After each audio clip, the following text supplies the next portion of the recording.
Kile kitabu cha Wagalatia sura ile ya 3 mstari wa 13 na 14. Wagalatia sura ya 3 Agano Jipya. Wagalatia sura ya 3 mstari wa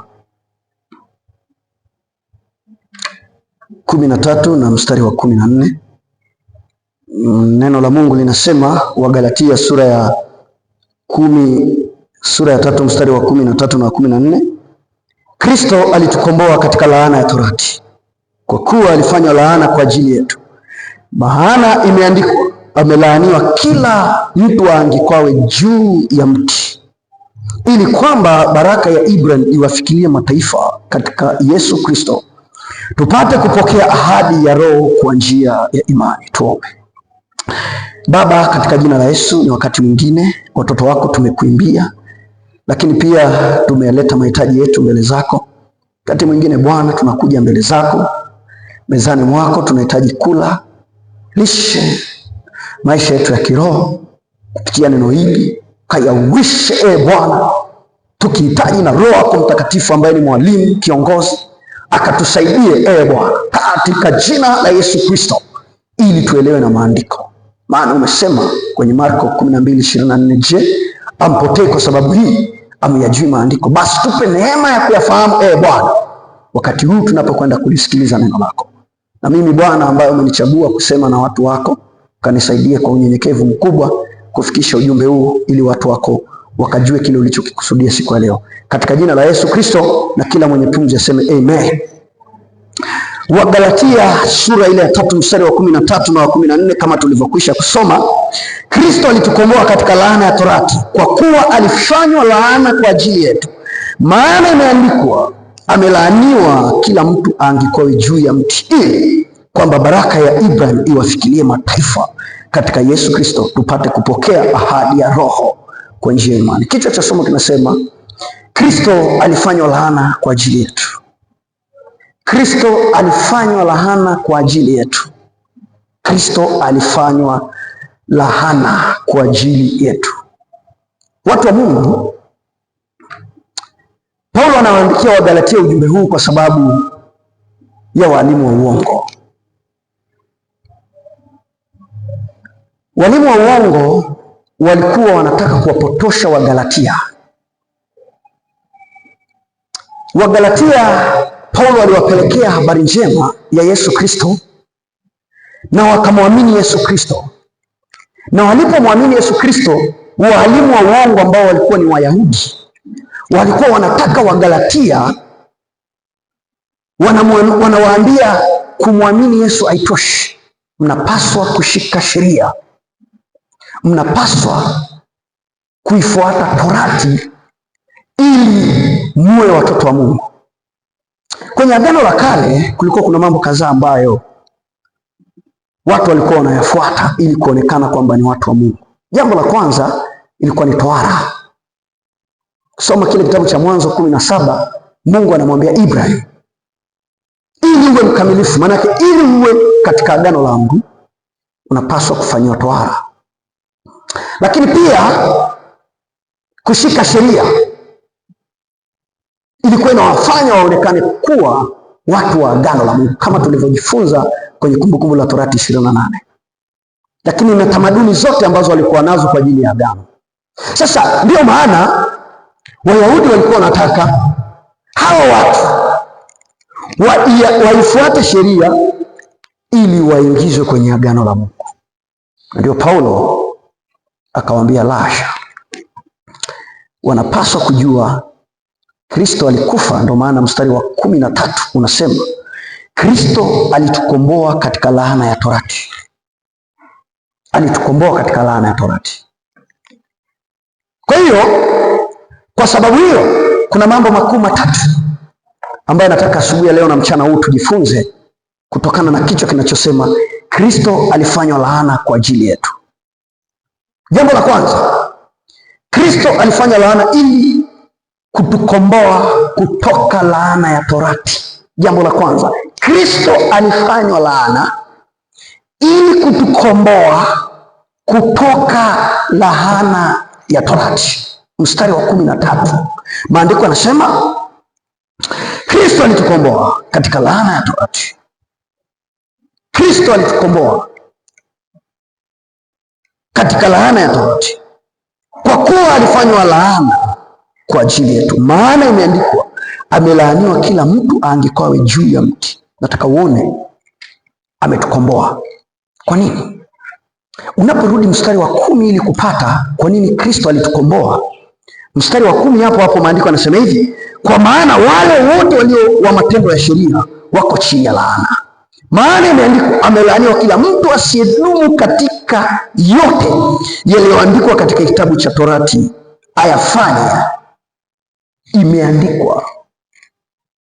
Kisoma Kumbukumbu la Torati 27:26, Biblia inasema amelaaniwa mtu yule asiyetunza, asiyoweka, asiyotii. Maanake neno kulaaniwa pale, maanake ni hukumu. Kwa lugha nyingine, amehukumiwa. Sasa tatizo ni hukumu, suluhisho ni Kristo kumkomboa mwanadamu. Baada ya ya Adamu kuanguka pale Mwanzo 2 mstari wa 10 na Mwanzo 3, baada ya Adamu kula tunda, kila mtu kuanzia pale alikuwa hawezi kutimiza sheria. Dhambi maanake nini? Dhambi maanake ni wasi. Uasi maanake nini? Kuto kufika, kuto kutii, kuto kufuata maagizo ambayo umepewa. Nilikwambia kwenye agano kuna utaratibu. 1, kuna bwana wa agano. 2, kuna utaratibu ambaye ni sheria. Na kama bwana wa agano anaweka ile ingia agano, na wewe anaweka utaratibu. 1, yeye ndio mtawala. 2, kuna sheria zake. 3, kuna mashahidi. Alafu 4 ni wewe unaingia na yeye katika agano. Sasa basi, kuanzia hapo mwanadamu alishindwa kukaa kwenye agano la Mungu kwa sababu ya kuanguka katika dhambi. Hilo ndio tatizo. Tatizo anasema mstari wa 10 anasema hivi, kwa maana, neno kwa maana ni kwa sababu wale wote walio wa matendo ya sheria wako chini ya laana. Wale wote ambao wanafuata sheria wako chini ya hukumu, kwa sababu wasipotimiza sheria moja wanahukumiwa. Wasipotimiza sheria moja wanahukumiwa, kwa sababu sheria yote unapaswa kuifuata. Swali, sheria yote unapaswa kuifuata. Je, tunaweza kuitimiza? Hilo ndio lilikuwa swali. Maanake walimu wa uongo walikuja wanataka Wagalatia watimize sheria ili waingie kwenye familia ya Mungu. Paulo anamwambia no, wale wote walio wa matendo ya sheria wako chini ya laana. Maana imeandikwa, amelaaniwa kila mtu asiyedumu. Na wao walikuwa hawawezi kutimiza sheria. Kila siku walikuwa wanavunja sheria. Sasa tatizo ilikuwa kutimiza sheria na kukutana na hiyo hukumu ya Mungu. Lakini suluhisho, Kristo alitukomboa. Maana neno kukomboa nini? Tunataka tuelewe neno kukomboa. Maana neno kukomboa, kwa sababu limekaa hapa. Maana ya neno kukomboa, maana akasema Kristo alitukomboa. Maana ya neno kukomboa nini? Maana neno kukomboa ni kulipa gharama au kufidia, kulipa gharama ili kumweka mtumwa huru. Ndio maana neno kukomboa, kulipa gharama. Katika ulimwengu wa Biblia, mtumwa alikuwa hawezi kuwa huru pasipo kulipiwa gharama au kulipiwa fidia. Kwa mfano, tuangalie kile kitabu cha Walawi nikuoneshe mfano. Ndio maana nakwambia katika mazingira, ukiona nakwambia katika mazingira ya Biblia, manake Biblia inafundisha nini kuhusu neno kukomboa. Walawi sura ile ya 25 mstari wa 47. Walawi 25 mstari wa 47, Agano la Kale. Nataka tuone hilo neno. Walawi 25 mstari wa 47, maandiko yanasema, tena kama mgeni au mtu akae nawe akitajirika, na nduguyo amekuwa maskini karibu naye, akijiuza kwa huyo mgeni. Nataka uone hilo neno, akijiuza. Kwa lugha nyingine, akajiuza, akanunuliwa kuwa mtumwa, au kwa huyo akae kwako, au kwa ukoo wa jamaa ya huyo mgeni. Mstari wa 10, baada ya kuuzwa aweza kukombolewa. Maanake anaweza kununuliwa mtu mmoja miongoni mwa ndugu zake anaruhusa kumkomboa mtu, ndugu. Walawi kwenye Agano la Kale ukurasa wa 159, Walawi 25 mstari wa 47 na 48 na 49, anasema hivi: mtu mmoja miongoni mwa ndugu zake anaruhusa kumkomboa. Manake anaruhusiwa kumfidia gharama inayomfanya awe mtumwa. Walawi 25 mstari wa 47, Walawi 25 mstari wa 47, Walawi 25 mstari wa, ni ukurasa wa 159 Agano la Kale kwa mtu mwenye Biblia kama yangu. Lakini Walawi 25 mstari wa 47, 48 na 49. Kama umepata nitasoma. Walawi 25 mstari 47, 48. Walawi 25, maandiko yanasema hivi, mstari wa 47: tena kama mgeni au mtu akae naye akitajirika, na nduguyo amekuwa maskini karibu naye, akajiuza kwa huyo mgeni, akajiuza kwa huyo mgeni, au kwa huyo akae kwako, au kwa ukoo wa jamaa ya huyo mgeni, akajiuza akawa mtumwa, akawa anamtumikia yule aliyomlipia gharama. Mstari wa 18 maandiko yanasema baada ya kuuzwa aweza kukombolewa. Maanake anaweza kununuliwa. Baada ya kuuzwa anaweza kukombolewa. Kukombolewa kutoka wapi? Mtu mmoja miongoni mwa ndugu zake anaruhusa kumkomboa, au mjomba wake au mwana wa mjomba wake ana ruhusa ya kumkomboa, au mtu yeyote aliyo karibu naye wa jamaa yake ana ruhusa ya kumkomboa, au kwamba yeye mwenyewe amepata mali, ana ruhusa ya kujikomboa mwenyewe. Neno kukomboa maana yake ni kununua. Sasa kwenye Walawi ni mfano, tunaona kwamba mtu ambaye kwa mfano ukifanya kazi, ilikuwa ukienda kufanya kazi mahali, alafu kwa yule ndugu uliokuwa unafanya kazi akatajirika, alikuwa na uwezo wa kukununua ukawa mfanyakazi wake. Lakini ndugu zako yeyote atakayeweza kukulipia fidia anaweza kukulipia na ukawa huru kutoka kwenye kile kifungo, kutoka kwenye kile kifungo. Sasa kwa nini Paulo anawaambia Wagalatia Kristo alitukomboa? Kwa sababu ya walimu wa uongo. Kristo alitukomboa, maanake Kristo alitukomboa kutoka kwenye nini? Kutoka kwenye hukumu, kutoka kwenye hukumu, kutoka kwenye utumwa. Alitukomboa, anasema hivi, Kristo alitukomboa katika laana ya torati, kwa kuwa alifanya laana kwa ajili yetu. Unaona hiyo? Alitukomboa katika laana ya torati, maana yake alitukomboa kutoka kwenye hukumu ya torati. Torati haina shida, torati ni takatifu, lakini torati inakutaka ufanye kila kitu inachotaka. Ukikosea kimoja, hukumu iko juu yako. Ndio maana ya Kumbukumbu la Torati 27:26 kwamba unatakiwa kutunza kila kitu torati inakuagiza. Sasa baada ya mwanadamu kuanguka alishindwa, kwa sababu mwanadamu Adamu aliumbwa akiwa mtakatifu, alikuwa ana uwezo mkubwa, lakini alishindwa. Sasa kama Adamu alishindwa, mimi na wewe tunaweza. Ndio Paulo anawaambia Yesu Kristo alitukomboa, inatosha. Kwa sababu mafundisho ya Wayahudi ilikuwa inawarudisha kuhesabiwa haki kunakotokana na sheria.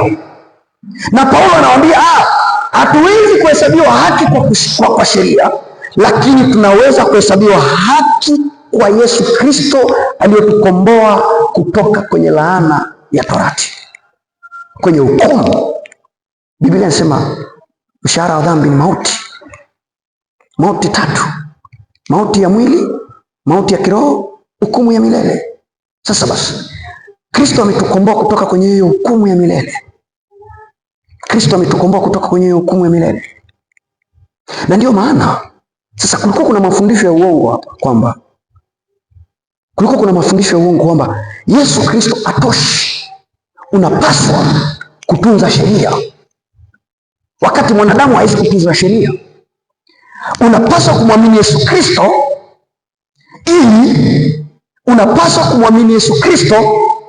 ili hukumu ya torati ifutwe ndani yako. Ndio maana neno Kristo alitukomboa katika laana ya torati. Kristo ametununua tutoke kwenye laana ya torati. Kwa nini? Alitununua kwa namna gani? Kwa kuwa alifanywa laana kwa ajili, neno kwa kuwa alifanywa manake kwa sababu yeye alihukumiwa kwa ajili yangu na wewe.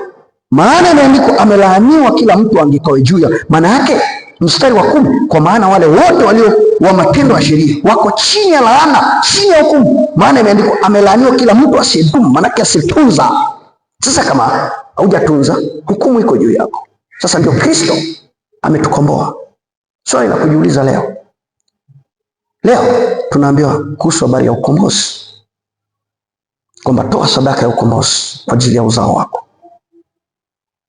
Toa sadaka ya ukombozi kwa ajili ya familia yako. Swali la kujiuliza, ukisoma Waebrania sura ya 10, maandiko yanasema hivi, kuanzia mstari wa 6, anazungumza dhabihu na sadaka hukupendezwa nazo. Maanake kwenye Agano la Kale walikuwa wanatoa sadaka, walikuwa wanatoa kwa sababu mstari wa kwanza wa Waebrania 1 anasema hivyo vyote vilikuwa ni kivuli vya Kristo. Kristo amekamilisha. Kwa hiyo wanapokuja kwako wanakwambia toa sadaka ya ukombozi kwa sababu ya uchumi wako, toa sadaka ya ukombozi kwa ajili ya familia yako, kwa ajili ya watoto wako, kwa ajili ya elimu ya watoto wako, wanakuibia. Kwa sababu unapotoa sadaka ya ukombozi, maana yake Yesu Kristo atoshi. Ndio tafsiri yake. Yesu Kristo atoshi, ndio tafsiri yake. Unapotoa sadaka ya ukombozi, kwa mfano ninapotoa sadaka ya kumkomboa mtoto wangu, maana yake ninatoa mbuzi au ng'ombe, yule ng'ombe ndo analipa fidia yule mtoto. Uongo. Hakuna kitu kinachoweza kulipa fidia ya nafsi ya mtu. Zaburi anatuambia Kristo alikufa, Kristo alipigwa, Kristo alitemewa mate, alizalilika ili anikomboe mimi na wewe, ili aninunue, anihamishe kutoka kwenye ile hukumu. Wanapokuja kwako waulize maana ya neno kukomboa ni nini. Kukomboa ni neno kama kununua. Unapoenda dukani unanunua kitu kinakuwa mali yako. Sasa Kristo ametukomboa kutoka kwenye utumwa wa dhambi. Ndicho kile Paulo alikuwa anataka Wagalatia wajue, kwamba mmekombolewa kutoka kwenye utumwa wa dhambi, kutoka kwenye hukumu ile ya torati.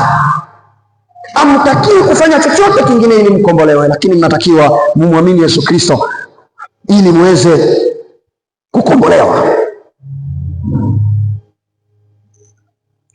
Sasa tunajifunza nini? Mwanadamu aliyekuwa chini ya hukumu, mwanadamu yeyote ambaye hajamwamini Yesu Kristo yuko chini ya hukumu. Mwanadamu yeyote yuko chini ya hukumu. Kwa hiyo anapaswa kumwamini Yesu Kristo. Unapomwamini Yesu Kristo, hukumu ya torati inakuwa haiko ndani yako. Kwa nini? Kwa sababu Yesu Kristo ndiye amekamilisha sheria ya Mungu. Maandiko yanatuambia alijaribiwa sawasawa na sisi, lakini hakutenda dhambi. Maana yake hakuacha kutii sheria hata moja za torati, na ndio maana alipokufa akafufuka. Na ndipo hapo tunapaswa kumwangalia Yesu Kristo. Tunapomwamini Yesu Kristo, anatukomboa, anatununua, anatufanya kwa wake. Petro anawaambia nini wapendwa? Ukisoma kile kitabu cha waraka kwanza wa Petro sura ile ya kwanza mstari wa 18 na 19, anasema hatujakombolewa kwa vitu viharibikavyo. Maana yake hatujanunuliwa kwa vitu viharibikavyo, bali kwa damu ya Yesu. Kwa hiyo wanapokuja kwako na kukwambia changamoto unazozipitia, unapaswa kukombolewa kutoka kwenye laana ya familia, kutoka kwenye laana ya ukoo. hao ni waongo. Kwamba ardhi yako inatakiwa kukombolewa, hao ni waongo. Kama hawa walimu walikuwa wanawaambia Wagalatia ya kwamba wanapaswa kushika sheria ili waingie kwenye familia ya Mungu, kwamba Yesu Kristo atoshi. Tunapotoa mbuzi kwa ajili ya ukombozi, sadaka inatakiwa utoe kwa ajili ya shukrani mbele za Mungu, lakini sadaka haitakiwi utoe kwa sababu ya ukombozi. Ukitoa sadaka kwa sababu ya ukombozi, maana yake ni kwamba sadaka ya Yesu Kristo haitoshi. Na wanatumia changamoto wanazozipitia. Yamkini wamekuja au hawajaja, watakuja, maana nimeshakutana nao wengi. Wanatumia changamoto wanazozipitia. Yesu Kristo amesema nini kwenye kitabu cha Yohana sura ya 17? Ya kwamba jipeni moyo mkuu, maana mna dhiki, lakini nimeushinda ulimwengu. Hakuna mtu anaweza kuishi bila changamoto, hata wao wana changamoto. Kwa hiyo wanapokuja na kuambia kwamba unapaswa kukombolewa, waambie wacha wizi, au ni majizi kama wengine, wanataka kukuibia. Damu ya Yesu, sadaka ya Yesu inatosha, imekukomboa. Ukimwamini Yesu Kristo umekombolewa. Umekombolewa kutoka wapi? Umekombolewa kutoka kwenye hukumu. Ndio maana neno laana, kutoka kwenye laana, kutoka kwenye hukumu ile ya Torati. Kristo alitukomboa katika laana ya Torati, kwa kuwa alifanywa laana kwa ajili. Unapotoa sadaka ya ukombozi, maana yake Yesu Kristo hajafanyika laana kwa ajili yako. Maana imeandikwa, amelaaniwa kila mtu angekuwa juu ya mti. Mtu alikuwa kwenye agano la kale akilaaniwa hivi, akitupwa hapo juu ya mti, juu ya msalaba, maana yake amehukumiwa. Juu ya msalaba ni ishara ya kwamba huyu mtu akufuata sheria. Kristo ameichukua pale msalabani. Alipoenda msalabani, maana yake ameonyesha kwamba yeye amehukumiwa kwa kila atakayemwamini. Ameibeba ile hukumu ya Mungu iliyokuwa inakufuata kwa kutokutimiza sheria. Tunapomwamini Yesu Kristo, tunakaa ndani yake. Mungu anatuhesabu ya kwamba sisi hatuna hukumu tena. Mungu anatuhesabu sisi hatuna hukumu. Lakini Paulo akuishia tu kwenye neno kukomboa. Jambo la pili, akuishia kwenye neno kukomboa. Jambo la pili, anasema Kristo alifanya laana ili baraka ya Ibrahim iwafikirie waamini katika Kristo. Nataka uone sababu ya pili. Ya kwanza, Kristo alifanywa laana. Kristo alifanywa laana ili kutukomboa kutoka laana ya Torati. Jambo la pili, anasema Kristo alifanywa laana ili baraka ya Ibrahim iwafikie waamini katika Kristo. Baraka, mstari wa 14 anasema hivi, ili baraka ya Ibrahim iwafikirie mataifa. Nataka uone neno ili. Neno ili inaunganisha mstari wa 13. Kwa lugha nyingine, neno ili maana yake ni kwamba kwa sababu. Kwa nini Yesu Kristo atukomboe? Je, ametukomboa akatuacha? Kumbuka, tunapoangalia mfano wa neno kukomboa kwenye Walawi 25, mtumwa aliyokuwa chini ya mamlaka fulani anapoenda kulipiwa gharama, yule aliyomlipia gharama anamchukua kumrudisha kwao. Kristo alipokwenda msalabani akutukomboa akatuacha. Alitukomboa ili turisi baraka ya Ibrahim. Baraka ya Ibrahim nini? Neno baraka ni kitu gani? Neno baraka maana yake ni kibali au neema ya Mungu ambayo Mungu anampa mtu aweze kuingia katika agano lake au kuingia katika familia yake. Ndio maana neno baraka. Neno baraka hapa watu wengi wanatafsiri tofauti. Hao walimu wa uongo wa leo wanatafsiri tofauti. Wakifika hapa wanasema kuhusu habari ya kufanikiwa. Baraka wanasema kuhusu habari ya magari, manyumba, biashara. No, sio lengo. Lazima turudi kwenye dhumuni la mwandishi. Alikuwa anamaanisha kitu gani? Alichokuwa anamaanisha, kumbuka, nimekuambia mstari wa 14 ni muunganiko wa mstari wa 15, wa 13. Kristo alitukomboa ili kwamba baraka ya Ibrahim iwafikirie mataifa. Ili kwamba, nimekuambia neno baraka hapa tafsiri yake ni neema ambayo Mungu anampa mtu aweze kuingia katika agano lake. Neema, kile kitabu cha Yohana 1:12, wote waliompokea aliwapa uwezo wa kufanyika wana wa Mungu. Ndio maana ya neema. Wale waliaminio jina lake, ndio maana ya neema.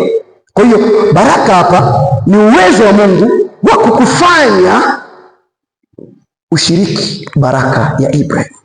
Sasa baraka ya Ibrahim katika mazingira ya Wagalatia ina maana gani? Maana lazima tujue. baraka ya Ibrahim. Ukienda Paulo ananukuu Mwanzo 12 mstari wa 3. Mungu anamwambia Ibrahim, na katika wewe mataifa yatabarikiwa. Sio majumba, sio mashamba. Katika wewe mataifa yatabarikiwa, sio utajiri. Ili tupate huu mstari wa 14, lazima turudi kwenye Wagalatia sura ya 2 mstari wa, ili tupate maana ya baraka, lazima turudi kwenye Wagalatia sura ya 2 mstari wa 16. Maandiko yanasema hivi, ili tupate maana ya baraka ya Ibrahim kwa mataifa, lazima turudi sura ya 2 mstari wa 16. Maandiko yanasema hivi, hali tukijua ya kuwa mwanadamu hahesabiwi haki kwa matendo ya sheria, bali kwa imani ya Kristo Yesu. Sisi tulimwamini Kristo Yesu ili, nataka uone neno ili. Sisi tulimwamini Yesu Kristo kwa sababu tuhesabiwe haki kwa imani ya Kristo, wala si kwa matendo ya sheria. Maana kwa matendo ya sheria hakuna mwenye mwili atakayehesabiwa haki. Hapo kwenye mstari wa 16 kuna haki mara 3. Haki, haki, haki ni neno la msingi sana kwenye Wagalatia. Sasa neno kuhesabiwa haki maana yake nini? Neno kuhesabiwa haki maana yake ni kutangazwa, ni neno la kimahakama, neno la kisheria, kwamba pale mahakamani mfungwa aliyehukumiwa anapokwenda ile siku ya hukumu yake, jaji anatangaza, anasema kuanzia leo uko huru. Ndio kilichotokea. Kuanzia leo uko huru, ndio kilichotokea. Anaposema, sikia mstari wa 16, hali tukijua ya kuwa mwanadamu hahesabiwa haki kwa matendo ya sheria. Sheria haiwezi kutuhesabia haki. Sheria haiwezi kutuhesabia haki. Anasema hivi, bali kwa imani ya Kristo Yesu, kwa kumwamini Yesu Kristo, sisi tuliomwamini Kristo Yesu, ili sisi tuliomwamini Yesu Kristo, ili tulimwamini kwa sababu gani? Tuhesabiwe haki, ili tutangazwe, ili ile hukumu itangazwe imefutwa, ile hukumu itangazwe imefutwa kwa imani ya Kristo, wala si kwa matendo ya sheria. Tunahesabiwa haki kwa kumwamini Yesu Kristo, si kwa matendo ya sheria. Maana kwa matendo ya sheria hakuna mwenye mwili atakayehesabiwa haki. Kwa matendo ya sheria, kwa kuifuata sheria, hatuwezi kuhesabiwa haki. Tunahesabiwa haki kwa kumwamini Yesu Kristo. Ndio baraka ya Ibrahim hapo. Mataifa wanatakiwa waingie kwenye familia ya Mungu. Wanaingiaje kwenye familia ya Mungu? Wanaingia kwenye familia ya Mungu kwa kumwamini Yesu Kristo. Kwa sababu moja, wakimwamini Yesu Kristo wanakombolewa. 2, wanapomwamini Yesu Kristo wanatangaziwa uhuru, ya kwamba ile hukumu iliyokuwa juu yao imefutwa. Sasa basi, baada ya kutangazwa kwamba hukumu ya Torati imefutwa juu yetu, kitu gani kinatokea? Anatuingiza kwenye familia ya Mungu. Ndio maana ya baraka ya Ibrahim. Kwa sababu ili uingie katika agano, kwenye agano la kale, ilipaswa kushika sheria. Usipotii unahukumiwa. Sasa basi, ili uingie kwenye familia mataifa, mimi na wewe, mataifa ni wale wote ambao sio Wayahudi. Ili tuingie kwenye familia ya Mungu tunapaswa kumwamini Yesu Kristo, atuhesabie haki, atutangaze kwamba sisi sote tuko huru, ile hukumu imefutwa na sasa tumekuwa watoto wa Mungu. Na ndipo hapo tunaweza kuzungumza kuhusu habari ya mafanikio ya mwili. Lazima mtu akwambie baraka hiyo maana yake nini. Sio tu baraka majumba na magari. Lazima tuambie kwamba Paulo anazungumzia nini kuhusu habari ya baraka. Paulo anazungumza kuhusu habari ya kuhesabiwa haki, kwamba Yesu Kristo ametukomboa kutoka kwenye laana ya Torati, lakini hajatuacha hapo, akatuhesabia haki. Maana yake akatutangazia msamaha wa dhambi. Maana yake akatuchukua na kutuingiza katika familia ya Mungu, na sisi kuanzia hapo tumekuwa watoto wake. Yohana 1:12. Sasa tusome huo mstari. Yohana 1:12. Lazima ujue maandiko. Usipojua maandiko utadanganywa. Tuko kwenye dunia ngumu, dunia ya hatari. Yohana 1:12 maandiko yanasema hivi, Yohana 1:12, bali wote walimpokea aliwapa uwezo. Unaona hilo neno aliwapa uwezo? Manake hilo neno aliwapa uwezo, aliwafanya, aliwawezesha kuwa watoto wa Mungu. Sio kwa sheria, kwa neema. Ndio maana neno baraka. Baraka ni neema. Baraka ni uwezo wa Mungu anayompa mtu kuwa mtoto wake. Baada ya dhambi, tulipoanguka kwenye dhambi, kuanzia hapo tulikuwa tuna uwezo wa kuwa watoto wa Mungu. Sisi tulikuwa ni waasi, lakini Mungu anatufanya kwa kupitia Yesu Kristo, anatuhesabia haki, anatupa uwezo, anatutangaza kwamba sisi katika ufalme wa mbinguni hukumu imefutwa, maana tumemwamini Yesu Kristo. Tumemwamini Yesu Kristo. Bali wote walimpokea aliwapa uwezo wa kufanyika watoto wa Mungu. Ndio wale walioamini jina lake. Wale walioamini jina lake. Na Paulo anawaambia Wagalatia, anawaambia hivi, sisi tulimwamini Kristo Yesu kwa sababu tuhesabiwa haki. Sisi nani? Wale ambao wamemwamini Yesu Kristo. Kwa hiyo hawa walivyoongo wanakuja wanawaambia mnapaswa kushika sheria, wanawadanganya. Kadhalika na hao wanawaambia mnataka kutoa sadaka ya ukombozi, wanawadanganya. Nyie mnatakiwa kujua kwamba mlipomwamini Yesu Kristo aliwakomboa, akawahesabia haki. Kuanzia sasa lahana haisomwi juu yako. Lahana itasomwa juu yako tu ukiwa hujamwamini Yesu Kristo. Lakini kama umemwamini Yesu Kristo, kitu gani kinatokea? Hukumu ya Mungu inakuwa haipo kwako, lakini Yesu Kristo anakuwa amekufunika. Kwa lugha nyingine, umeingia kwenye familia ya Mungu. Kwenye familia ya Mungu laana inatoka wapi? Tunapohesabiwa haki. Maana tunapotangazwa kwamba hukumu ile ya Mungu imefutwa, laana inatoka wapi? Kama umeokoka, napata shida sana ninaposikia watu wanaposema njoo tushughulikie jini mahaba, njoo tushughulikie roho ya kichawi. Unapoingizwa kwenye familia ya Mungu kwa kumwamini Yesu Kristo, laana kwako haipo. Napata shida unaposema njoo ukombolewe.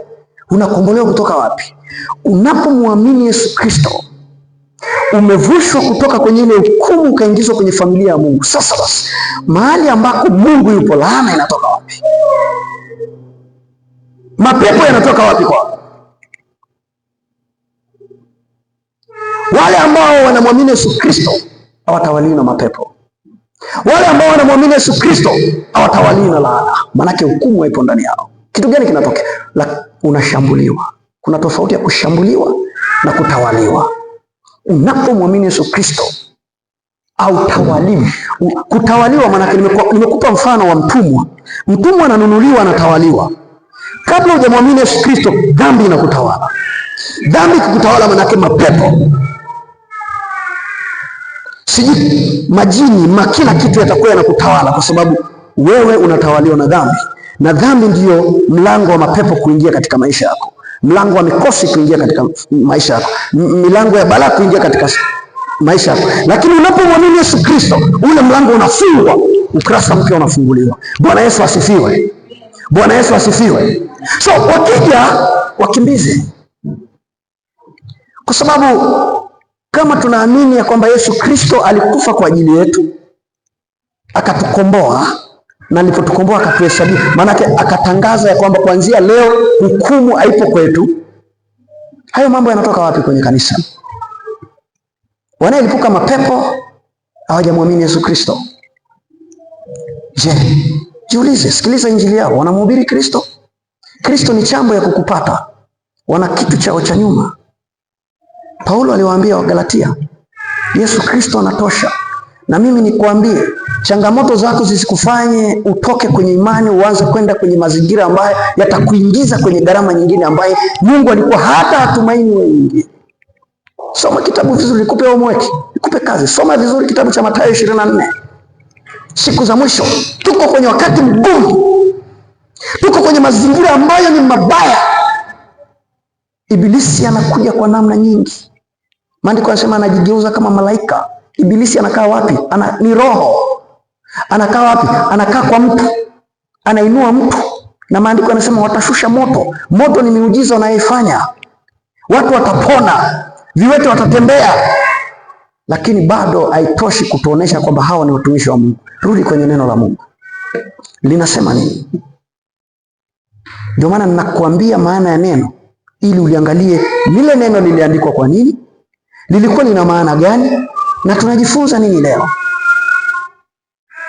Hatua kwa hatua, mambo matatu tunajifunza hapa kwenye pointi ya pili. Moja, Mungu ni mwaminifu kutimiza ahadi yake.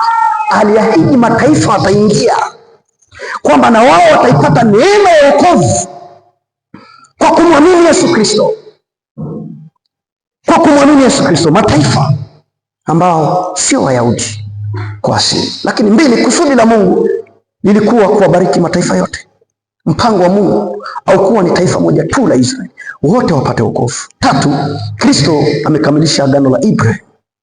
Unaposoma mstari wa 14 unaona neno katika Yesu Kristo. Hapo anasema hivi, mstari wa 14 hapo kwenye Galatia 3 tuliposema, anasema ili kwamba baraka ya Ibrahim wafikie mataifa yote, mataifa katika Yesu. Maana yake ili kwamba baraka ya Ibrahim iwafikirie mataifa katika ndani ya Yesu Kristo. Maana yake baraka, nimekwambia, ni kuhesabiwa haki, ni wokovu, kuingizwa kwenye familia ya Mungu kwa njia ya kumwamini Yesu Kristo. Na sasa basi, tunapoingia kwenye familia ya Mungu, niliwaambia wiki mbili zilizopita, ya kwamba tunakuwa kwenye agano la Mungu.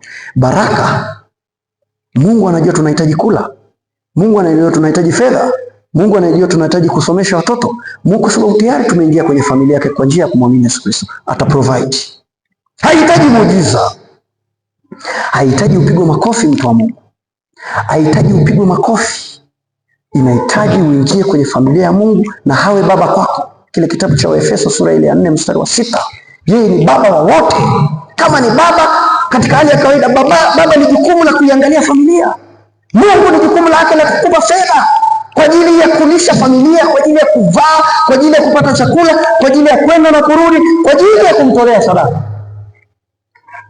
Lakini Paulo hakuishia tu kwenye baraka Ibrahim. Tunaona jambo la tatu, anasema Kristo alifanywa laana ili tupokee ahadi ya Roho Mtakatifu kwa njia ya imani. Jambo la msingi sana. Moja, alifanyika laana ili tukombolewe. Mbili, alifanyika laana ili tupate baraka ya Ibrahim, ili tupate wokovu. Tatu, Kristo alifanywa laana ili tupokee ahadi ya Roho Mtakatifu kwa njia ya imani. Neno kufanywa, manake yeye alikuwa asili yake sio wa kuhukumiwa. Wa asili ya kuhukumiwa alikuwa ni mwanadamu, lakini alifanywa, manake alijifanya kuwa laana, akahukumiwa kwa ajili mimi na wewe tupate ahadi ya Roho Mtakatifu. Biblia inasema hivi, mstari wa 14, Kristo alitukomboa, mstari wa 13, kwa sababu kwamba baraka ya Ibrahim yafikirie mataifa katika Yesu Kristo, tupate kupokea ahadi ya Roho kwa njia ya imani. Ahadi.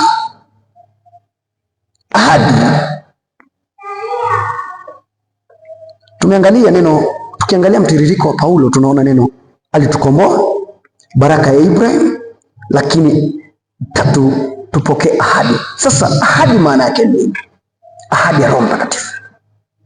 Kumbuka, tunaposema ahadi ya Roho Mtakatifu ni tangazo la jambo litakalokuja. Kwenye Agano la Kale, ukisoma kwenye Ezekiel, ukisoma kwenye Yoel, anasema nitawamwagieni roho yangu.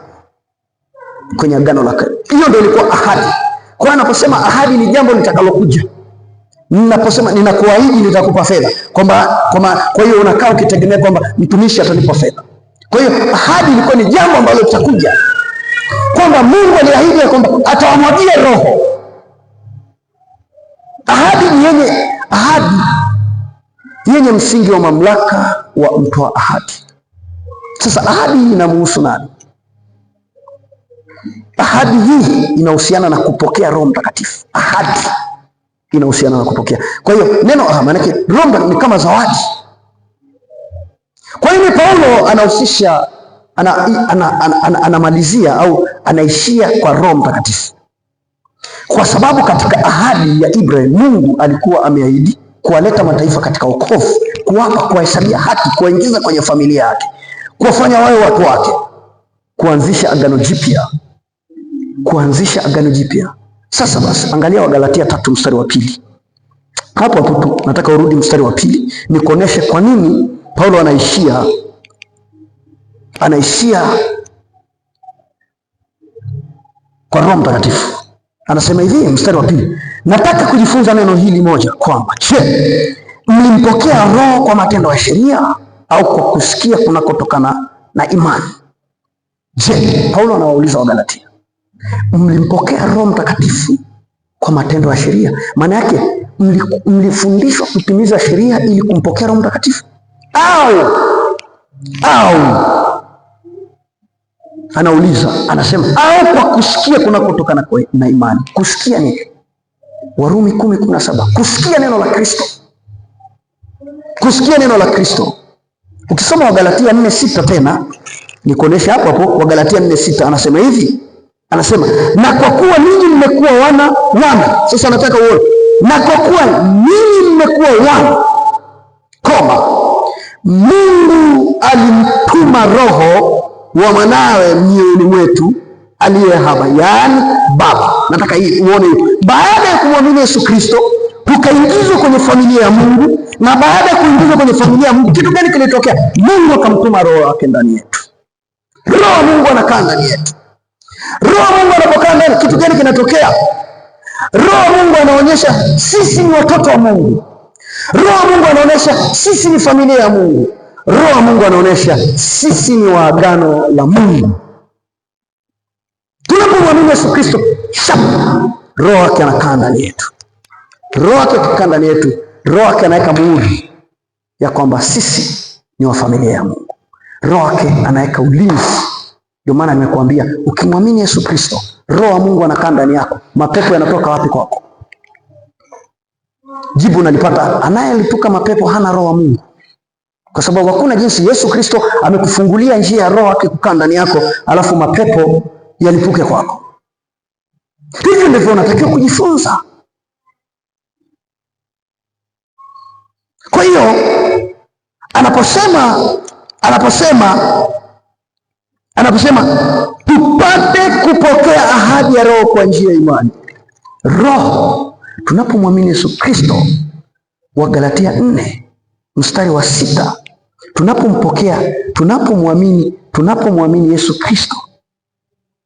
tunapomwamini Yesu Kristo, tunafanyika kuwa watoto wa Mungu.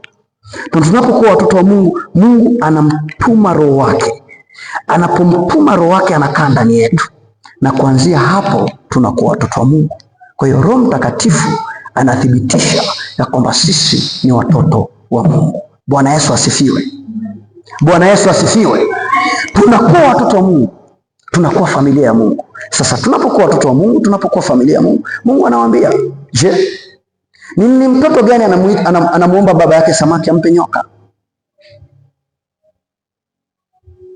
Hakuna.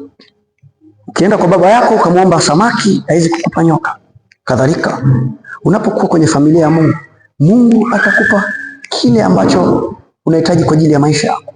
Mungu atakutunza, Mungu atakuongoza, Mungu atakulinda, Mungu atakufunika. Haijalishi wachawi watainuka kwa namna gani, huna haja kuwafikiria wachawi. Huna haja kuwaza niende kuomba wachawi wafe. Yeye mwenyewe Mungu anataka mkomboe. Aache uchawi, ageuke awe mtoto wa Mungu. Lakini una haja ya kumwombea kama ni mchawi abadilike. Kwa sababu sisi sote tulikuwa tumehukumiwa kwa kutokutimiza sheria. Lakini kwa kumwamini Yesu Kristo ametukomboa. Lakini si tu kutukomboa, ametuingiza kwenye familia ya Mungu. Baraka ya Ibrahim.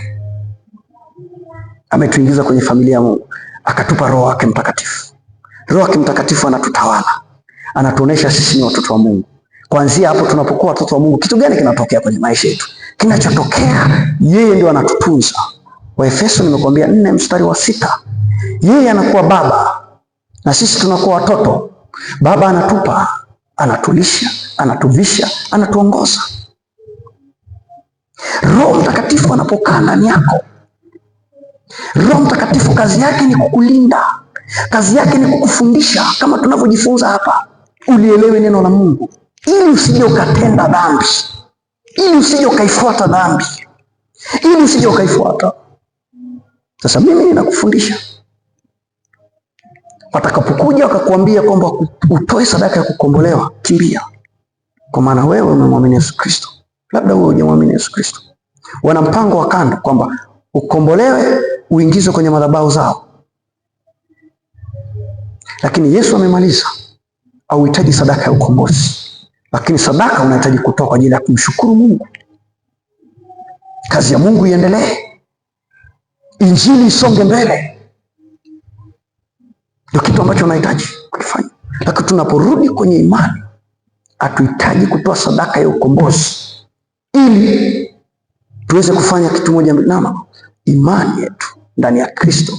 Kristo ametukomboa kutoka laana. Kristo ametukomboa kutoka laana. Kristo alifanywa laana ili baraka ya Ibrahim wafikirie mataifa. Nimekwambia baraka ya Ibrahim hapa ni wokovu, kuingizwa kwenye familia ya Mungu, kuhesabiwa haki. Neno kuhesabiwa haki kwenye kitabu cha Wagalatia limeonekana mara 4, kwa sababu ni neno la maana kwamba huyu mhukumiwa ametangazwa kuwa huru, hahesabiwi tena hukumu, haihesabiwa kwamba hana hatia. Kwa hiyo tunapomwamini Yesu Kristo tunahesabiwa tuna hatia, afu Roho yake Mtakatifu anaingia ndani yake. Angalia huo mtiririko, ametukomboa, hajatuacha, akatuingiza kwenye familia yake, hajatuacha, akatupa Roho wake. Kwa nini? Ili tuwe moja, watoto wake; 2, familia yake; 3, watu wa agano lake. Bwana Yesu asifiwe. Bwana Yesu asifiwe. Kwa hiyo mtu wa Mungu, jua kwamba laana ya msalaba imemalizwa kwa kazi ya msalaba. Laana ya torati imemalizwa kwa kazi ya torati, kwa kazi ya msalaba. Baraka ya Ibrahim tunaipokea kwa nguvu, hatuipokee kwa nguvu zetu au kwa kushiriki torati, bali baraka ya Ibrahim tunaipokea kwa kumwamini Yesu Kristo, maana yake wokovu. Roho Mungu ndani ya waamini aingii, anathibitisha kazi ya Mungu ya ukombozi. Kwa hiyo tunapomwamini Yesu Kristo tunatolewa kwenye hukumu, tunaingizwa kwenye familia ya Mungu kwa njia ya wokovu, kwa njia ya kuhesabiwa haki. Roho yake anakaa ndani yetu. Roho yake akikaa ndani yetu tunakuwa watoto wa Mungu, familia ya Mungu, watu wa agano la Mungu. Kuanzia hapo Roho Mtakatifu anatawala maisha yetu, na Roho Mtakatifu akitawala maisha yetu, Mungu ndiyo Baba. Simama kwa miguu yako, simama kwa miguu yako, tumshukuru Mungu.